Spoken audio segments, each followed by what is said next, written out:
오늘 히브리서 저자는 신앙생활을 경기장에서 경주하는 것으로 비유하고 있습니다. 아마 단거리보다는 장거리에 우리의 신앙생활은 가깝고요.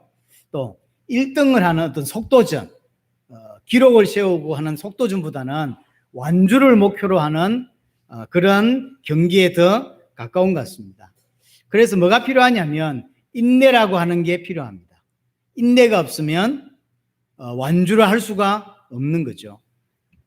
또 우리 1절, 2절 이렇게 읽어봐서 알지만 간중석에는 수많은 구름같이 둘러싼 허다한 정인들이 있다고 표현합니다. 우리 앞에 믿음으로 살았던 많은 선배들, 믿음의 선배들은 간중석에 쫙 앉아 있는 거죠. 그리고 우리는 거기서 경기를 뛰고 있는 그것이 신앙생활이다라고 설명하고 있습니다. 한 가지 짚고 넘어가야 될 게 있는데 그게 뭐냐면 나는 과연 믿음의 경주를 하고 있냐는 거예요. 이게 중요해요. 모든 성도들은 믿음의 경주를 하는 게 신앙생활인데 나는 그 믿음의 경주를 하고 있는가?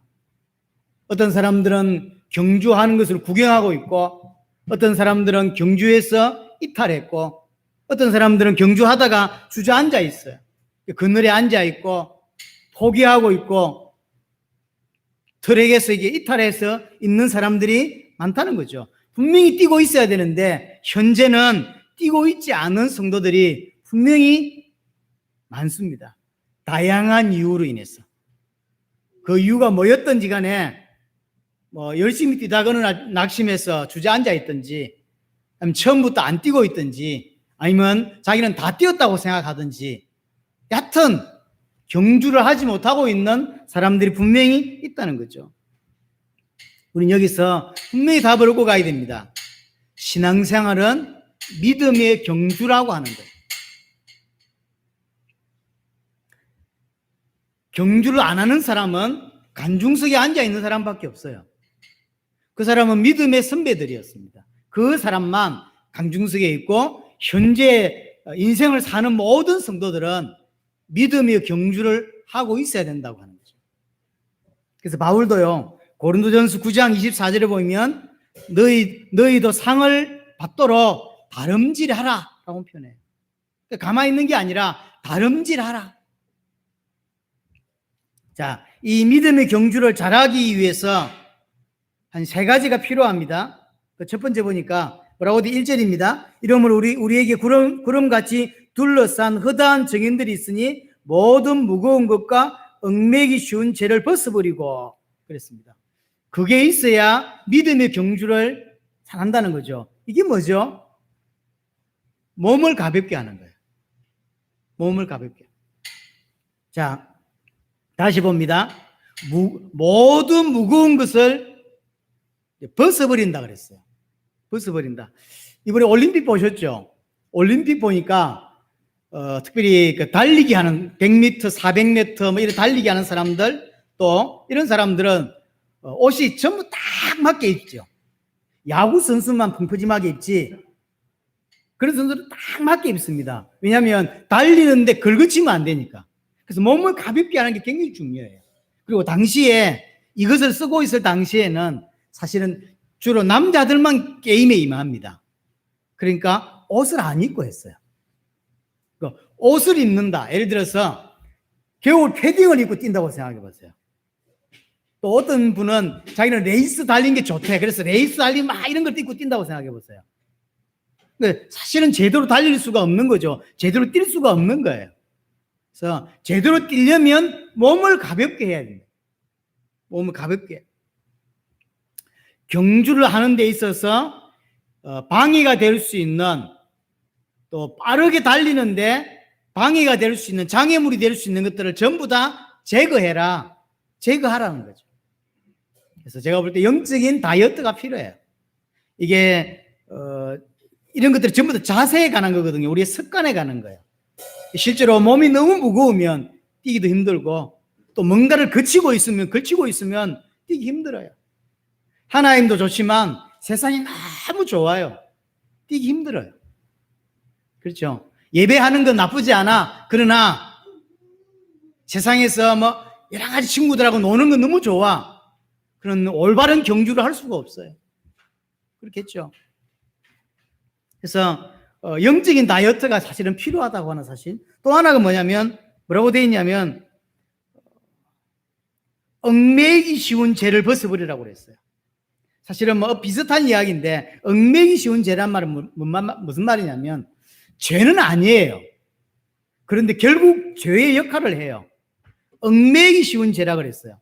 그러니까 여러 가지가 내게 있어서 결국 뛰지 못하게 하고 혹시 뛴다 할지라도 완주하지 못하게 하는 많은 것들이 있다는 거예요.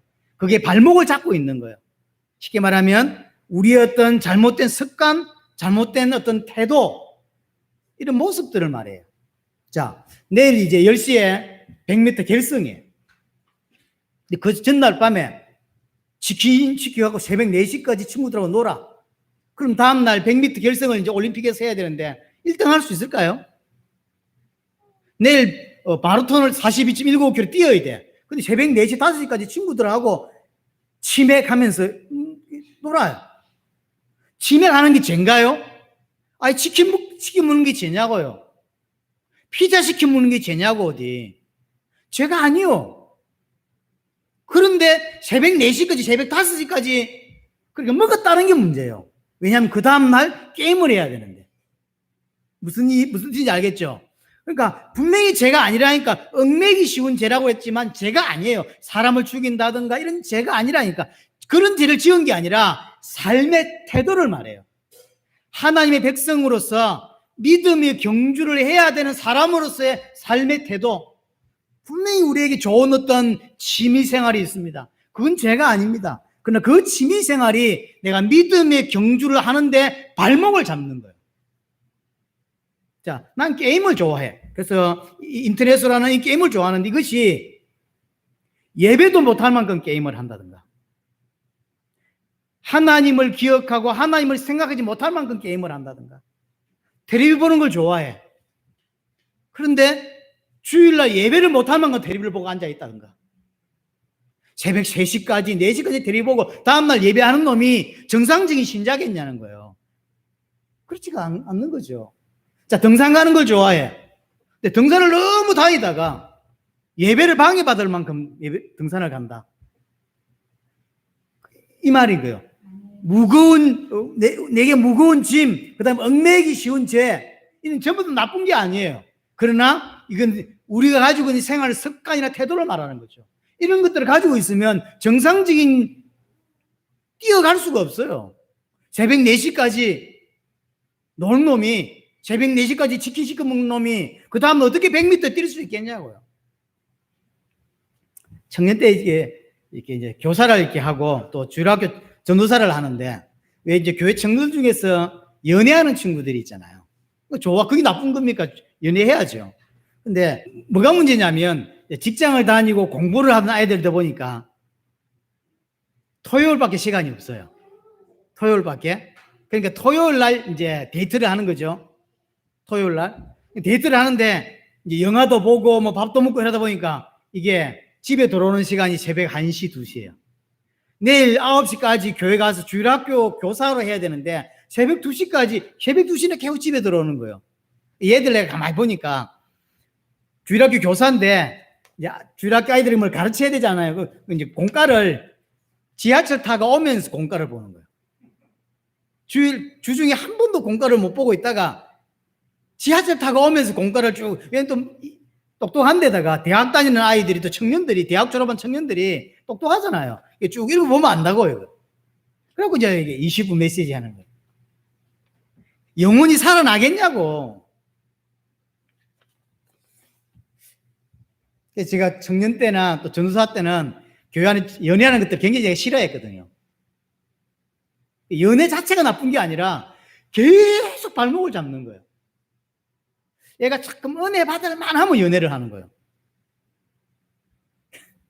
연애를 하지 말라 할 수도 없고 희한합니다. 그냥 은혜 못 받고 살 때는 연애도 안 하던 것들이 정말로 어떤 계기가 되어서 은혜를 탁 받기 시작했는데 연애를 하는 거예요. 토요일 날 그리고 중요한 집회에 있을 때 한 번도 참여하지 못하고 지금까지 그들의 인생은 뻔합니다. 그게 너무 안타까운 거예요. 지금 히브리서 12장 1절 2절 하는 이야기가 뭐냐면 이 말이에요. 몸을 가볍게 해야 뛸 수 있다고 일단. 근데 몸을 너무 무겁게 가지고 있는 거죠. 우리의 생활 습관이나 태도가 믿음의 경주로 할 수 없을 그런 몸을 가지고 있는 거예요. 그런 습관들을 가지고 있는 거죠. 이런 모든 습관들을 바꿔야 돼요. 우리는 믿음의 경주를 해야 되는 사람이란 말이에요. 그래서 고린도전서 9장에 바울이 25절에 보면 이런 이야기를 합니다. 너희가 승리의 멸류관을 받고자 한다면 절제해라, 이런 표현이 있어요.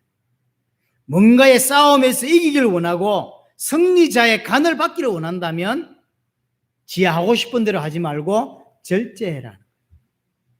맞는 거죠? 자, 올림픽을 나가는 선수, 월드컵을 나가야 되는 축구 선수, 이런 사람들은 지 하고 싶은 대로 하고, 지 자고 싶을 때 자고, 지 일어나고 싶을 때 일어나고, 절대로 안 됩니다. 우리가 정말로 하나님의 백성이 맞고 믿음의 경주를 하는 사람이 맞다면 절제가 필요해요. 할 거 안 할 걸 구별할 줄 알고 믿음의 사람답게, 하나님의 백성답게 사는 것이 필요합니다. 첫 번째, 몸을 가볍게 하라는 거예요. 두 번째입니다. 2절입니다. 믿음의 주요 또 온전하게 하시는 예수를 바라보자. 이게 두 번째입니다. 이게 뭘까요? 이게 체력이에요. 내 몸을 먼저 가볍게 하고 그래서 뛸 수 있는 몸을 만들고, 두 번째는 체력입니다. 영적인 힘이 없으면 절대로 경주를 완수할 수 없어요. 자, 이번에 올림픽에서 마라톤을 42.195km를 뛰는데 4년을 준비하고 어떤 사람 8년을 준비했잖아요. 어떤 친구들은 한국으로 기하도 했어요. 근데 결국 올림픽에서 중간에 뛰다가 이게 중도 포기를 하는 선수들이 많이 나왔거든요.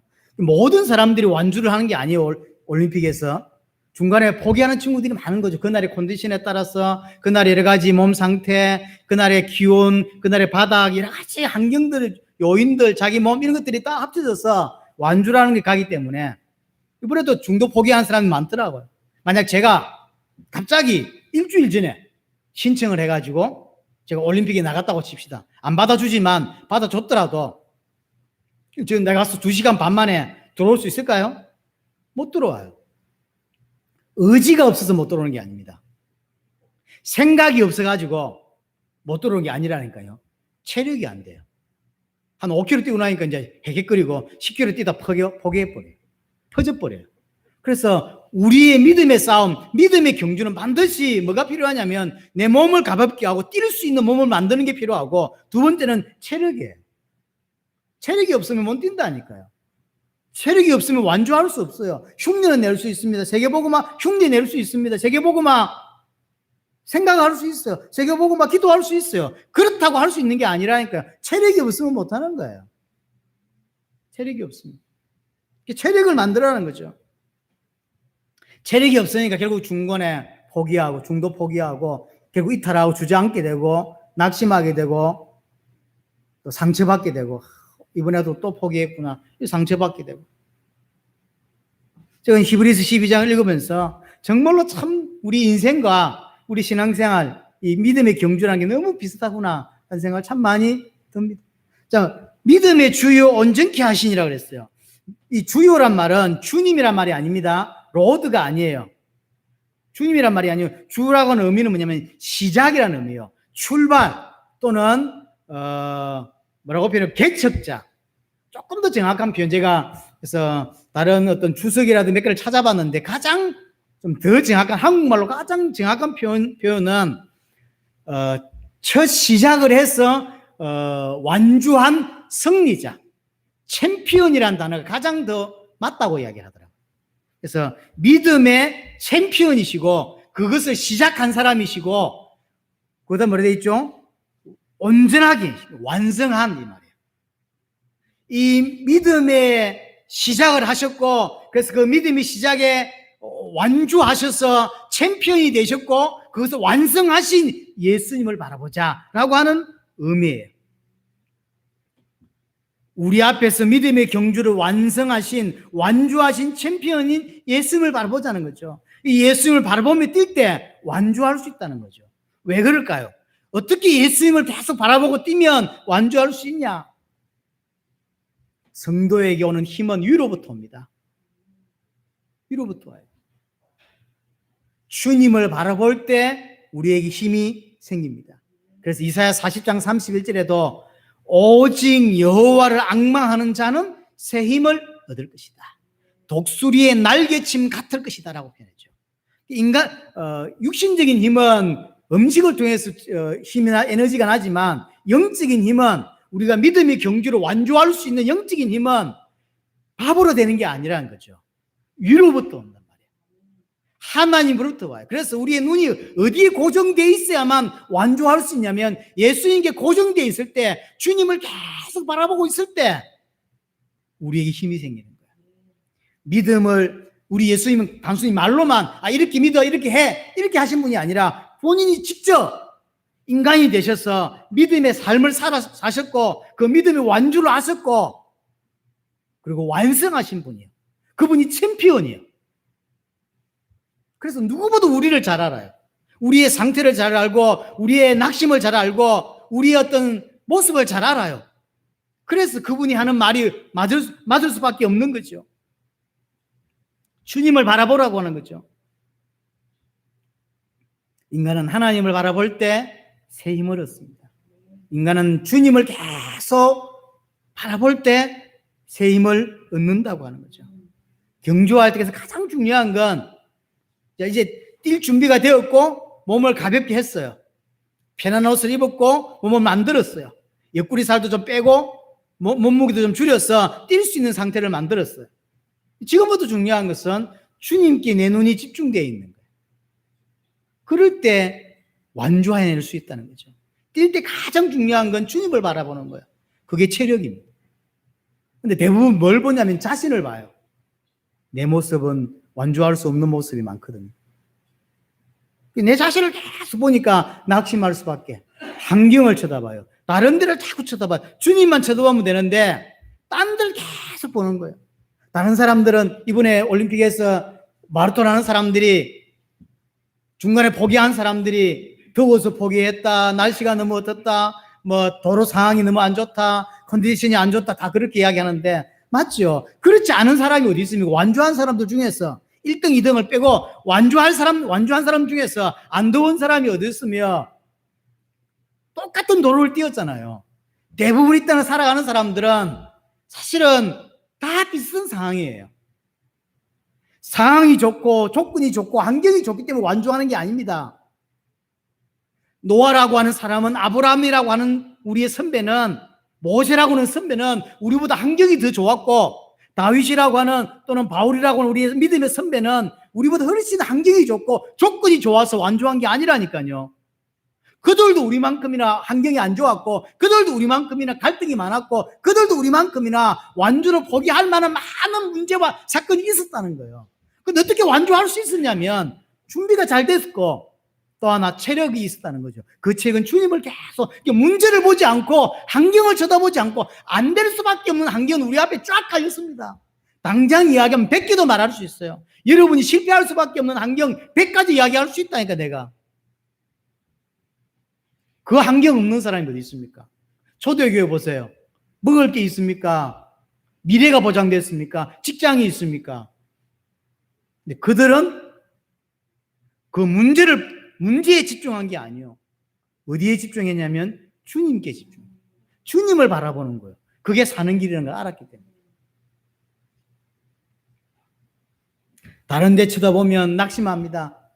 주님이 아닌 다른 데 환경 쳐다보면 피곤해집니다. 지치게 돼 있어요. 그래서 뛰어대는 걸 알지만, 믿음 생활 저렇게 해야 되는 걸 알지만 스스로 지쳐버려요. 주지 않는 거예요. 마음이 없는 게 아닙니다. 생각이 없는 게 아니에요. 하나님을 사랑하지 않는 게 아니에요. 사랑하지만 지쳐요. 사랑하지만 무너진다니까. 오직 예수님을 바라보고 뛸 때만 힘을 얻을 수 있고 결국 완주할 수 있는 거예요. 우리의 믿음의 경주는 그렇게 세팅되어 있어요. 주님을 바라볼 때 완주할 수 있도록 그렇게 세팅되어 있다. 텔레비를 이렇게 보는데, 이렇게 뭐랄까요? 이렇게 1점을 따면 1점, 2점 이렇게 가야 되잖아요. 배구를 해서 들어갔으면 1점 들어가잖아요. 탁구도 들어가면 1점 이러잖아요. 근데 테니스를 보니까 이렇게 하나 이겼는데 처음에 10점인가 15점인가 그래서 내가 누구한테 물었어요. 왜 1점, 2점, 3점, 4점 이러지 왜 10점, 15점, 30점, 45점 나 정확히 모르겠는데 테니스가 그렇게 진행하더라고요. 그래서 내가 왜 그랬어? 물었더니 누가 세팅이 그래. 묻지 마. 세팅이 그렇다니 세팅이 그래. 아, 세팅이 그렇구나. 세팅이 그런 거 제가 막 주장한다고. 에이 복잡하. 그러니까 한 점 따면 1점이라 그러고 그다음 2점이라 그러고 그래서 5점에서 1세트 하자. 이렇게 하는 게 세팅이 그래요. 우리 믿음의 성도들이 믿음의 경주를 하는 세팅이 뭐냐면 주님을 계속 바라볼 때 완주할 수 있는 세팅이 돼 있어요. 우리는 오직 주님을 바라보며 살아야 돼요. 그리고 그렇게 뛰어야 되는 겁니다. 그 주님은 어떻게 계속 바라볼 수 있습니까? 그게 가장 쉬운 기초, 가장 쉬운 게 뭐냐면 그게 말씀과 사실은 기도예요. 사실은 말씀이신 분이 예수님이거든요. 예수님은 말씀이라고 요한복음 1장 1절에 말했고 그 말씀이신 분이 보이게 오신 분이 예수님이잖아요. 그래서 말씀을 듣는다, 말씀 앞에 나를 세운다고 하는 건 예수님과 대면하는 거예요. 여러분 주중에 말씀을 듣는 게 그냥 아닙니다. 그래서 진짜 믿는 사람은 자꾸 말씀을 들으려고 하는 의지가 생겨요. 그런데 믿지 않는 사람은 말씀을 듣고 싶지 않죠. 차이는 딴 데서 나오는 게 아니에요. 왜냐하면 진짜 주님을 알고 주님을 만난 자는 말씀으로 역사한다는 걸 알아. 그래서 말씀을 가까이 해요. 그럼 어쩔 수가 없어요. 어쩔 수가 없어요. 그래서 말씀을 계속 먹음으로 힘을 얻는 거예요. 말씀을 계속 대면함으로 주님을 보게 되는 거예요. 그래서 베드로전서 2장 2절을 보면 신령한 젖을 사모하라는 표현을 쓰잖아요. 그 말씀에서 그 젖인 말씀에서 힘을 얻거든. 내가 성장하고 살아가는데 오는 영양분은 거기서 오는 거예요. 절대로 다른 강의를 듣고 다른 데 가서 뭘 좋은 이야기를 들었다고 해서 영적인 힘이 나오진 않습니다. 말씀이라. 또 하나가 기도입니다. 하나님과 계속 말씀을 통해서 주님과 기도를 통해 계속 교제하고 그의 인도를 받고 그에게 귀를 기울이는 게 다 기도거든요. 그래서 말씀과 기도 이런 걸 통해서 오직 성령이 너에게 임하시면 그랬잖아요. 그 성령이 임하는 그 키가 뭐였죠? 그 당시에 그게 기도였어요. 그래서 우리의 기도를 통하여 힘을 계속 공급받는 거예요. 절대 놓치면 안 돼요. 주중에 말씀을 듣는 거, 예배하는 거 놓치면 안 돼요. 놓치는 게 어리석은 거예요. 모르는 거예요. 안 믿거나. 주중에 말씀 듣는 걸 놓치면 안 되고 중간중간에 개인만이 하나님 앞에 계속 묵상하고 기도하는 걸 놓치면 안 돼요. 그게 나를 살리는 유일한 길이고 그게 나를 세계복음화로 끌고 가게 하는 유일한 길이에요. 여러분 중에서 이 메시지를 듣는 사람 중에 세계복음화를 말하지 않는 사람이 어디 있겠습니까? 세계복음을 하고 싶지 않은 사람이 또 어디 있겠습니까? 세계복음을 하고 싶지만 힘이 없다니까요. 세계복음을 하고 싶지만 달려갈 힘이 없어요. 중간에 다 중도 포기한다니까. 교회도 포기하고 신앙도 포기하고 또는 교회를 잘 다닌다 할지라도 포기해버려요. 왜냐하면 힘이 없으니까. 뛸 만한 힘이 없으니까. 자, 세 번째입니다. 자, 그리고 2절 중간 부분 그는 그 앞에 있는 기쁨을 위하여 십자가를 참으사 부끄러움을 개의치 아니하시더니 하나님의 보좌 우편에 앉으셨느니라. 너희가 피곤하여 낙심하지 않기 위하여 죄인들이 이같이 자기에게 거역한 일을 참으신 일을 생각하라. 세 번째는 두 가지를 먼저 이야기하고 세 번째는 깊이 좀 생각 좀 해보라. 묵상해보라는 거죠. 이 말은 계산해보라는 이야기예요. 예수님을 생각해보라는데 계산해보라는 의미입니다. 무슨 말이냐면 다시 2절 중에 그는 그 앞에 있는 기쁨을 위하여 십자가를 참으셨다라고 표현했습니다. 그 앞에 있는 기쁨이 뭘까요? 주님에게 있어 오는 기쁨이 뭐냐는 거예요. 또한 그 기쁨은 결국 우리의 기쁨이 될 거거든요. 그게 뭐죠? 당신의 십자가로 우리가 하나님의 백성이 되고 우리가 구원받게 될 것. 그걸 말해요. 그 기쁨 때문에 지금 당장 내 앞에 있는 십자가를 지어야 된다고 하는 그걸 개의치 않고 그걸 참으셨고 인내하셨다는 거예요. 당신의 그 기쁨, 그리고 자기 백성들이 구원받는 그 기쁨, 그것을 위해서 당장 내 앞에 있는 그 고난, 그 십자가를 참으셨다 하고 이야기하는 거죠. 이것이 예수님이 걸어간 믿음의 경주예요. 예수님이 경주는 이거예요.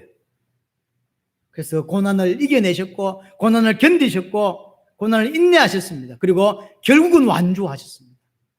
자에게 사역을 완성하셨다는 이야기죠. 이야기를 왜 할까요? 3절 다시 보세요. 그러면서 3절에 너희가 피곤하여 낙심하지 않기 위하여 죄인들이 이같이 자기 거역한 일을 참으신 일을 생각해라. 지금 히브리스를 받고 읽고 있는 사람들에게 많은 어려움이 있습니다. 핍박하는 사람들 있잖아요. 죽이려고 하는 사람들 있잖아요. 그 사람들을 배경을 두고 하는 말이에요. 우리 주님은 나를 구원하시기 위해 이 땅에 오셨는데 나를 거역하고 나를 대적하여 그래 십자가에 못 박았다는 거예요. 그러면 예수님이 열받아가지고 이 나쁜 놈의 새끼들 이러면서 막 벼락을 내리고 그래야 되는데 자기를 대적하고 자기를 거역하고 그 십자가에 못 박은 그들을 예수님은 길이 참으셨다. 길이 참으셨다는 거예요. 그것을 생각하라는 거예요. 그것을 생각하라. 우리하고 예수님하고를 생각할 때 내가 받고 있는 고난과 핍박과 어려움, 그 다음에 예수님이 우리를 위해서 우리를 건지시기 위한 그 기쁨을 위해서 당하신 고난, 또한 이것을 그들을 살리기 위해서 왔더니 영접하기는커녕 십자가에 죽이는 이런 엄청난 이런 거부, 대적, 예수님을 대적한 거 어느 것이 더 강하냐는 거예요. 그것이 더 크냐는 거예요. 우리가 예수님만큼 그만큼 큰 대적을 당하고 예수님이 당하신 고난만큼 당했냐? 아니지 않냐는 거예요. 4절 보세요. 너희가 죄와 싸우되, 우리가 말하는 죄를 짓지 말아야 되는 그 죄가 아니라 지금 죄의 건세를 가지고 우리를 죽이려고 하고 우리를 이렇게 믿지 못하게 하는 많은 그 핍박하는 자들을 두고 하는 말이에요. 죄와 싸우고 있지만 아직 피 흘리기까지는 예수님이 피 흘려 우리를 건지시기 위해서 참으셨고 견디셨고 인내하셨던 거, 그거 비교하는 거예요. 우리 그 정도는 아니지 않냐는 거예요. 우리가 고난이 많고 우리가 어려움이 많고 우리가 핍박이 있는 건 사실이지만 예수님이 당하신 고난하고 비교해보라. 우리 그 정도는 아니지 않냐. 피 흘리기까지, 예수님은 피 흘리기까지 그렇게 고난을 당하셨고 우리의 선배들도 피 흘리기까지 그렇게 순교해 갔지 않냐. 우리는 그 정도는 아니지 않냐 생각해보라. 내 고난이 크냐? 안 크다. 나를 구원하시기 위해서 오신 하나님 그분이 당하신 고난을 생각해보라. 훨씬 내보다 강하고 훨씬 큰 고난을 당하심에도 불구하고 인내하시고 참으셨다. 왜냐하면 기쁨을 위해서, 나를 살리기 위해서. 근데 지금 고난 당하는 게 그렇게 슬프냐?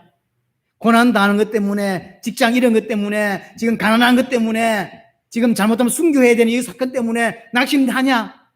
그 말이야. 네가 예수님에 비하면, 우리의 선배들에 비하면 아무것도 아니지 않냐? 뭐가 두렵냐? 그 말이야. 자, 5절부터 우리 13절까지는 두 번째 이야기입니다. 두 번째, 우리는 지금 믿음의 경주를 하고 있습니다. 하고 있는데 고난이라는 게 왔단 말이에요. 당면에 있는 고난을 어떻게 해석할 거냐는 거예요. 그래서 오늘 본문에 보면, 자, 5절에 갑니다. 또 아들들에게 권하는 것 같이 너희에게 권면하신 말씀도 잊었도다. 하나님 말씀을 잊었다고 이야기하면서 구약을 인용합니다. 내 아들아, 주의 징계하심을 경히 여기지 말며. 6절에도 주께서 그 사랑하는 자를 징계하시고, 7절에도 너희가 참으면 징계를 받기 위함이고, 7절 마지막 부분에도 아버지가 징계하며, 8절에도 징계는 이렇게 고난을 뭐라고 표현하고 있냐면 하나님이 주시는 권면이고 징계다. 다른 말로 훈련이라는 거예요. 징계라고 하는 의미가 우리는 어떻게 느껴지냐면 처벌로 느껴져요. 여기서 말하는 정확한 의미는 한국 단어의 징계 느낌이 처벌 같아요. 여기서 말하는 징계는 그 말이 처벌이 아닙니다. 그래서 징계와 처벌은 달라요. 정리를 좀 하자면 징계와 처벌은 다르다는 거. 징계는 아버지가 하는 거예요. 처벌은 재판장이 하는 거예요. 징계는 아버지가 사랑으로 하는 것이고 처벌은 재판장이 진노하는 거예요. 징계의 목적은 나를 세우는 거예요. 자식을 올바르게 세우고자, 자식답게 살 수 있도록, 인간답게 살 수 있도록 세우고자 하는 게 징계의 목적이고, 처벌은 공의를 위한 거예요. 사람을 죽였어? 그럼 거기에 합당한 벌을 내리는 거예요. 우리는 왜 처벌을 받지 않고 징계를 하나님이 하시는 거냐면 주님이 내 대신 받으셨기 때문이에요. 주님이 내 대신 십자가에서 모든 짐을 짊어지셨기 때문에 우리는 그 처벌을 필요하지 않는 거죠. 그래서 징계예요. 조금 더 정확하게 우리 표현으로 하자면 징계란 뉘앙스가 너무 강하기 때문에 저는 훈련이라고 하는 게 조금 더 옳다고 봅니다. 결국 고난이 뭔 의미냐면 훈련이라는 거죠. 훈련. 나를 하나님의 백성답게 믿음의 경주를 완주할 수 있도록 훈련시키는 거예요. 자, 올림픽에 나가는 사람이 마음만 가지고는 안 됩니다. 그렇죠? 훈련해요. 많은 훈련을 합니다. 정말로 피눈물 나는. 그래서 1등하고 나면 울잖아요. 정말로 기쁜 날인데 거의 웁니다. 그 우는 게 4년 동안 고생했던 거, 내지는 8년 동안, 10몇 년 동안, 가끔 이런 친구들도 있잖아요. 거의 10년 동안 2인자로만 살았어요. 항상 내 앞에 누구 하나 있어가지고 걔만 금메달을 따고 난 항상 은메달이었어요. 국제대회를 나가도 그렇고. 그러다가 이번에 내가 걔를 이기고 올라와서 국제대회 나가서 월드컵이 선수권 대회든 올림픽이든 하든 금메달을 딴 거예요. 2인자로만 살다가 이제 1인자가 된 거예요. 그때 얼마나 우는지 모르요. 펑펑 울죠. 많은 것들이 포함되어 있는 거잖아요. 왜 믿음의 경주를 하고 있는 나에게 고난이라는 게 왔냐는 거예요. 그게 훈련이라. 자, 그럼 왜 훈련이 필요하냐? 5절부터 8절까지 이야기는 뭐냐면 하나님이 내게 훈련을 시키는 거, 고난을 주는 이유를 설명합니다. 그게 뭐냐면 친아들이라고 하는 증거라는 거예요. 드라마에서 많이 노는 내용이죠. 회장 숨겨진 아들 이런 거 있잖아요. 그래서 검사 받아봤더니 99.8% 이래가지고 그래서 이렇게 마시다가 흘리고 그런 게 나오잖아. 친아들이라. 친아들. 자, 7절 한번 보세요. 7절에 너희가 참음은 징계를 받기 위함이라. 참는다, 인내한 이유가 뭐냐면 징계 때문에. 징계가 훈련이거든요. 하나님의 아들과 같이 너희를 대우하시나니 어찌 아버지가 징계하지 않는 아들이 있으려. 반드시 친자식에게는 징계를 한다는 거예요. 왜냐하면 바르게 자라야 되니까, 올바르게 자라야 되니까. 8절에 징계는 다 받는 것이거늘 너희가 없다면 사생자요 친아들이 아니니라. 징계가 없고 고난이 없는 성도는 하나님의 백성이 아니라는 거죠. 하나님의 자녀가 아닐 가능성이 크다는 거예요. 우리가 코로나 때문에 모임 이런 거 잘 못하고 있는데 옛날에 뮤지컬을 보러 간 적이 있잖아요. 제가 뮤지컬 보러 가서 처음 알았어요. 이게 나름 뭐랄까요? 규칙이라는 게 있고 또 예절이 있다는 걸 제가 그때 가서 알았어요. 몇 시 전까지는 들어가야 되고 그리고 표를 갖고 있어도 1분, 2분 전에는 안 들어보내주더라고요. 그리고 아이가 몇 세 이하면 안 들어보내주더라고요. 떠들면 안 된다는 거죠. 그래서 집중해야 되는데 애가 막 떠들고 울고 뛰어다니면 큰일인 거죠. 근데 만약에 어떤 아이가 그 뮤지컬이라든지 어떤 그 공연한데 몇만 명이 들어가 있는 공연 해놓고 어른 아이가 뛰어다니는 생각해보세요.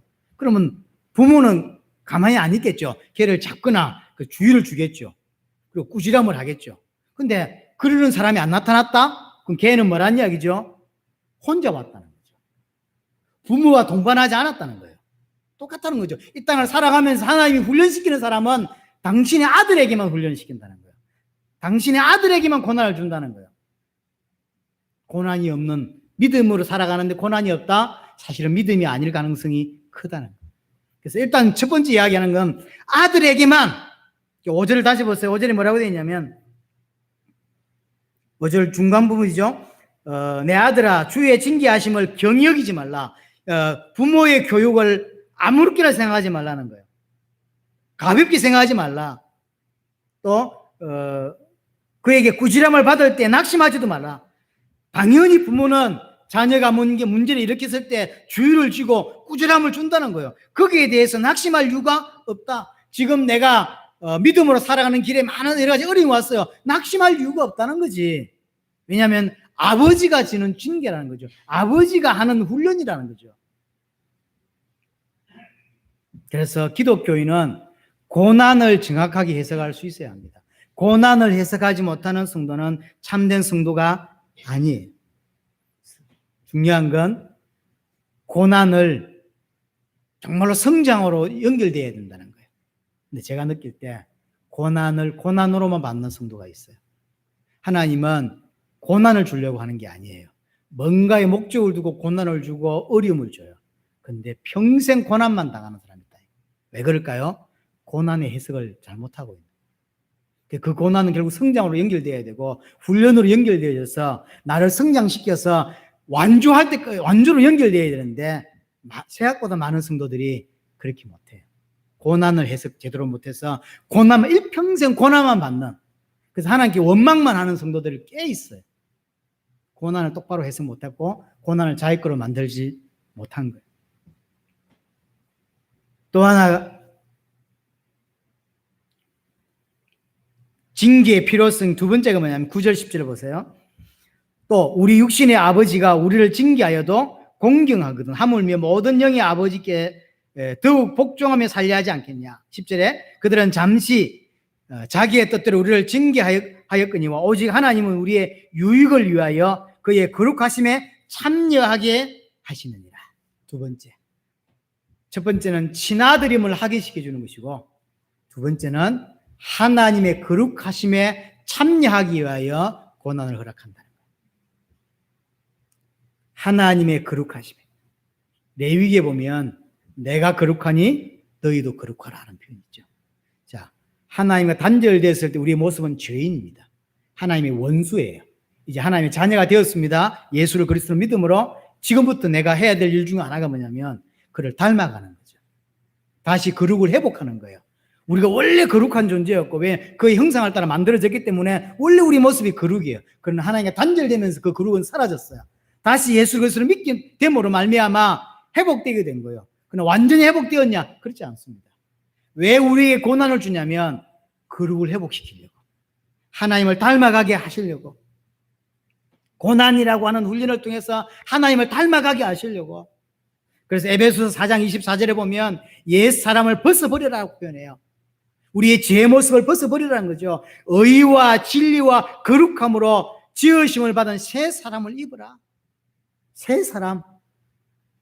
그렇죠. 하나님을 닮아가는, 거룩을 닮아가는 우리의 모습에서 죄인의 모습이 아니라 계속해서 그를 닮아가고 거룩이 표현되어질 수밖에 되어지도록 가야 된다는 거죠. 골로새서 1장 22절에도 너희로 거룩하고 흠없고 책망할 것이 없는 자로 그 앞에 세우고자 한다. 흠없는 자로 세워간다 그랬어요. 흠없는 자. 에베소서 4장엔 다시 보면 그리스도를 닮아간다는 표현을 하고 있거든요. 그에게까지 자라간다 그랬어요. 그래서 온전하게 되어라고 표현하거든요. 우리가 어떻게 그리스도만큼 온전해질 수 있나요? 그럼에도 불구하고 그렇게 표현하고 있어요. 그리스도만큼 온전해지는. 왜 우리에게 고난과 걱정거리와 문제를 우리에게 허락하시냐면 계속 성장시키기 위한, 계속 훈련시키기 위한 거예요. 그래서 완주할 수 있도록, 하나님의 거룩에 참여하게 하도록. 고린도후서 1장을 한번 가보겠습니다. 고린도후서 1장 9절. 고린도후서 1장 9절입니다. 여기 되어 있어요. 바울이 한 이야기입니다. 우리는 우리 자신이 사형 선고를 받은 줄 알았으니, 왜냐하면 엄청난 어려움이 받았거든요. 8절 보세요. 형제들아, 우리가 아시아에서 당한 환난을 너희가 모르기를 원하지 아니하노니, 환난을 당했대요. 힘에 겹도록 심한 고난을 당하였고 살 소망까지 끊어졌대요.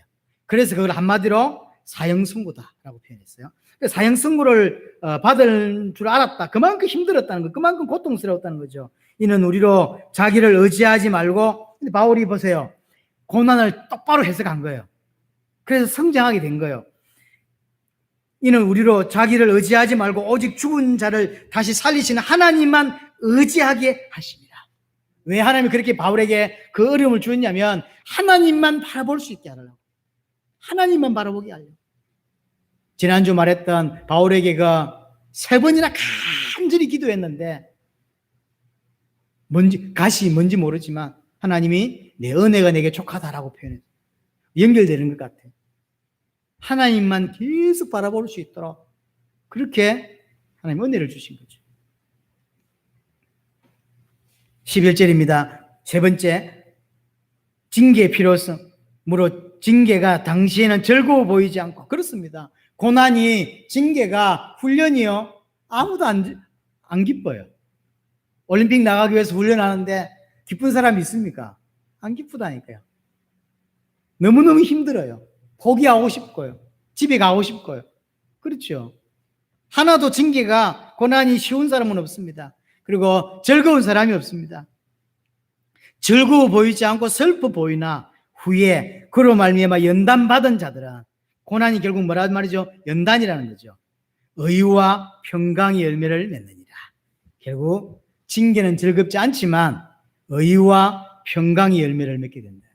저와 여러분들에게 의가 그다음에 평강의 열매가 나타나게 될 것이라는 거죠. 시편 119편을 한 번 더 가보겠습니다. 시편 119편입니다. 67절을 한번 보세요. 시편 119편 67절. 이렇게 되어 있습니다. 고난 당하기 전에는 내가 그릇 행하였더니. 고난을 주는 이유죠. 자녀에게 고난을 줍니다. 그릇 행하였더니 이제는 주의 말씀을 지키나이다. 고난을 통하여 결국은 성장하게 됐어요. 그래서 이제 말씀을 지키는 자가 된 거예요. 하나님이 고난을 주는 이유입니다. 여러분, 고난을 잘 해석하셔야 돼요. 내게 와 있는 여러 가지 환경 안에 있는 고난들을 빨리 보셔야 돼요. 그리고 여러분 자신을 연단하셔야 돼요. 자, 마지막 결론이 12절 13절입니다. 요건 현재의 모습입니다.